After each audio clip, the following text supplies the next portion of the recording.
I want to say to all my haters that, I really appreciate y'all. 2 weeks ago, nobody was jacking Tekashi 69, but y'all niggas made me relevant. Before Tekashi 69 dropped songs like Yokai, Exodia, Helsing Station, Poles, and Gummo. Before collaborating with famous Dex, J Stash, and Trippie Redd. Before facing rumors that he pled guilty to statutory rape allegations that would cause Trippie Redd to disown his former collaborator. I'm sorry, brother. 1400 don't promote pedophiles. Well, Tekashi 69 is widely known as a popular SoundCloud rapper. Believe it or not, he doesn't actually have his own SoundCloud account. He actually launched all of his music on YouTube, although he actually doesn't have a YouTube account either. But these disadvantages are nothing compared to what he survived as a child. 6ix9ine grew up dirt poor in a rough neighborhood. He frequently went to bed hungry, literally wore clothes his mother found in the garbage, and at a young age the tragic loss of one of his closest family members led to him getting kicked out of school and working to help put food on the table.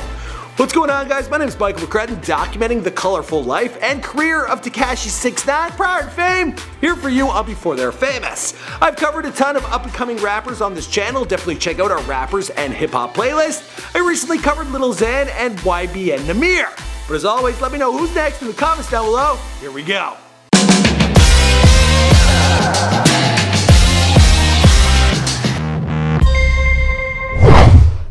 I stand out for the kids that can't stand out for themselves, like stand up for themselves and get bullied and deal with a whole lot of cyberbullying, deal with a whole bunch of school. Tekashi 69 was born Daniel Hernandez on May 18, 1999. He was born and raised in the Bushwick neighborhood of Brooklyn, New York, and he was raised by both his mom and dad. And he grew up alongside his brother, and he's of mixed Hispanic descent. My mom is Mexican. She's from Puebla, Aclisco de las Flores in Mexico. And my dad is Puerto Rican. If you haven't noticed, 6ix9ine is a big part of Tekashi's colorful branding. It's in his stage name and was his stage name prior to that. He's also got the number 69 tattooed all over his body, most noticeably inked in giant block numbers on his forehead, which is actually one of his most recent tats. He actually has the number tattooed on his body over 200 times. According to Tekashi, the number has something to do with his childhood, but he's pretty cryptic about what exactly it means. He stated, 6ix9ine is just a lifestyle, you know what I'm saying? And it has to do a lot with how I came up. You know what I'm saying? I don't want to get too much into what 6ix9ine is, you know what I'm saying? Right now, but I want people to really understand. So I'm gonna let them know who I am first before they get to know the 6ix9ine. You know what I'm saying? I'm gonna be honest with you, Tekashi, I have no idea what you're saying. Anyway.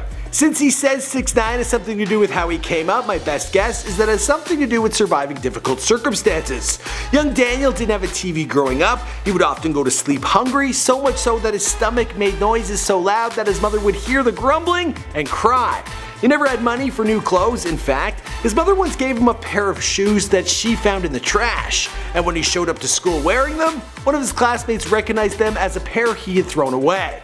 But despite his poverty, Daniel was a popular kid in school. He was a class clown, he was never bullied, and had the confidence to always be himself. But things changed when he was 13 years old, and a serious tragedy changed his life for the worse. Daniel's father was murdered just steps away from the family home.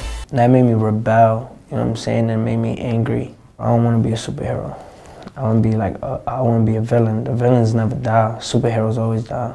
After that, Daniel had some serious issues. He began getting in trouble in school, and though he forgets what incident ended up being the final straw, he was expelled in the 8th grade. With his father gone, Daniel's mother had even more trouble paying the bills than before. So rather than focusing on getting back into school, Daniel began to look for work to help her pay the bills. The first job he landed was a gig as a busboy at a local restaurant, but it didn't last long. Young Daniel was too weak to carry stacks of plates and ended up getting fired. He would later find work at other odd jobs, but with traditional work failing to get Daniel the cash he so desperately needed, he and his brother turned to selling drugs. At first, just weed. While Daniel would eventually make a name for himself as a rapper, his musical tastes range across a wide spectrum, with his early musical influences being of a totally different flavor. He listened to heavy metal bands like All That Remains and Parkway Drive, And embarking on his new family drug business, Daniel began spending more time than ever with his brother. His brother was in a metal band, which further exposed Daniel to music from the genre.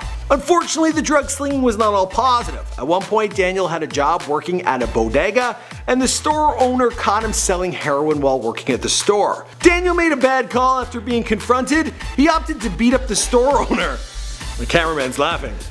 As a result, he would catch charges for selling narcotics and assault, and spend time on the notorious prison island Rikers.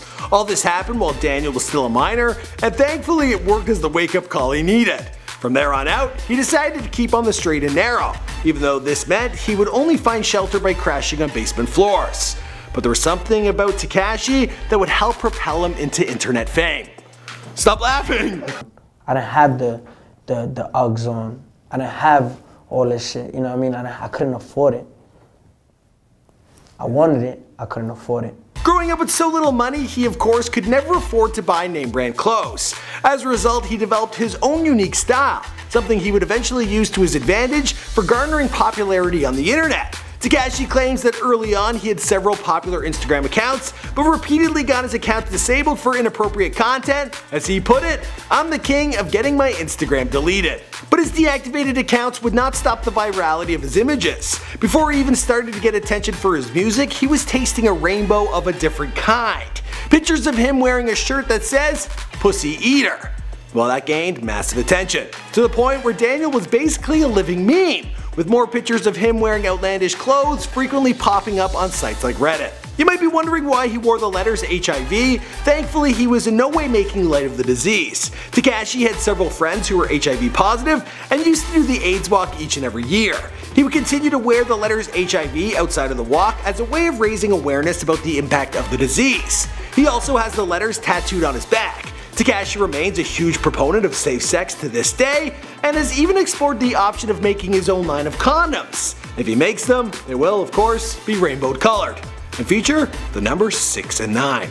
Contract the rainbow, taste the rainbow. Now, as I mentioned, the 6ix9ine thing remains a bit of a mystery. Another part of his personal brand he reps pretty hard is Scum Gang.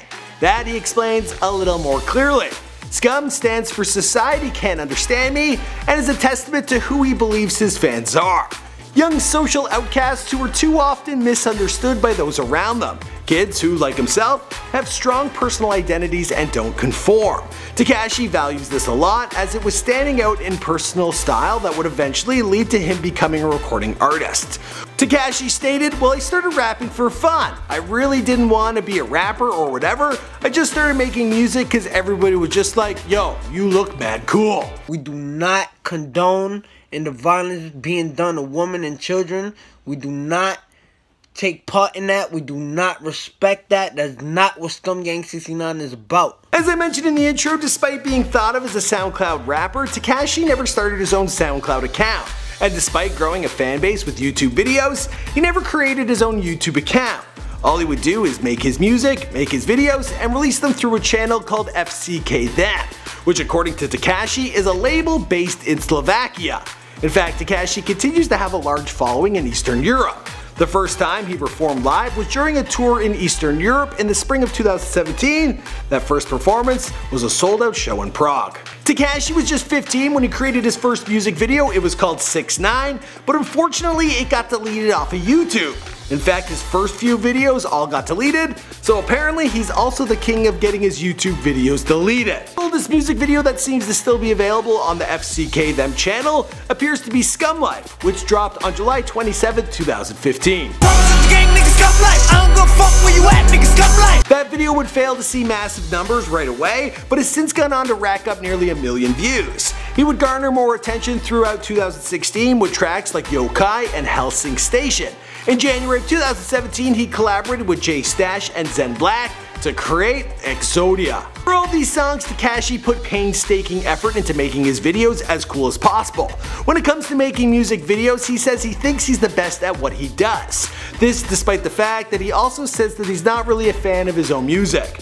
While his videos began to turn heads, Tekashi also started to catch his fair share of hate, but he managed to turn storm clouds into rainbows. Not only does he chalk up his haters as people who are helping to get his name out there, he's also managed to make friends out of beef. Apparently during one beef, Trippie Redd weighed in with a public comment in support of a dude who was bashing Tekashi.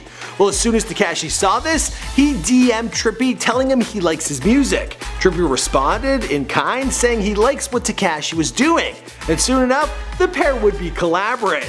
And their first collaboration would be a music video that would raise Tekashi's profile like never before. This nigga twice that's me! Close range hashtag fuck with invest me! Polls 1469 dropped on YouTube on April 27, 2017. The music video has since gone on to receive nearly 20 million views on YouTube. Tekashi would also soon score a collab with Famous Dex on the song Zeta 0 0.5, and Trippie and Tekashi would go on to collaborate on other successful songs like Owie. But before long, there would be trouble in paradise. The biggest scandal in Tekashi's career thus far will begin with the artist Zilla Cami, a former associate of Tekashi. According to Tekashi, back in the day, he helped take care of Zilla throughout the summer of 2016, giving him food, money, and a place to crash. According to Tekashi's management, the beef began because of an incident during a video shoot and also a dispute over the use of some beats. But in August of 2017, Zilla told a very different story. According to Zilla, Tekashi was arrested for statutory rape after sleeping with a 13-year-old girl. Zilla claims he then bailed Tekashi out of jail for a whopping $20,000, which Tekashi never paid him back for.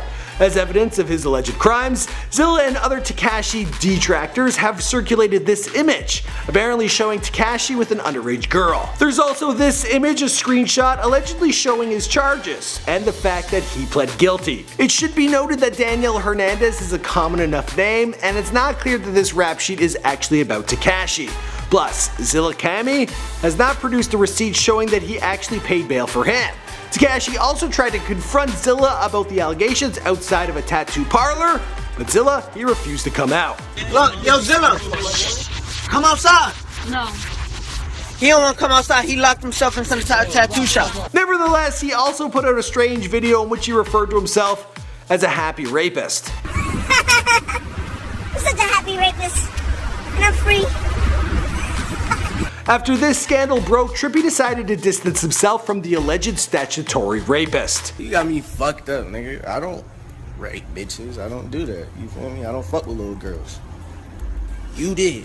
Tekashi, of course, denies the whole statutory rape story. He's had harsh words for Zilla, but his response to Trippie Redd was a little more gentle. I don't know why you hate on me so much, bro. You lit, bro. You know what I mean? Your music is lit, bro. You gain money, bro, and you still find a reason to hate on me, bro. I don't.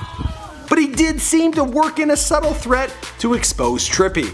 Me and you know what happened in LA, bro. You know what I'm saying? Trippie Redd, for his part, didn't seem to be buying it. I'm just letting it be known, nigga. I ain't on no 6ix9ine shit, cause that's what you known for, nigga.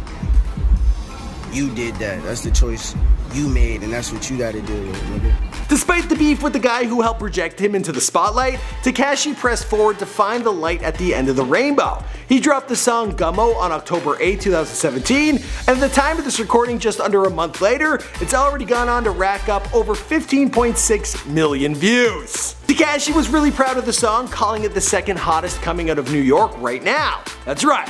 There's one song he thinks better. I'm not even gonna downplay Cardi B like that. Cardi B got the hottest record right now. Fuck with Cardi. Bodak Yellow.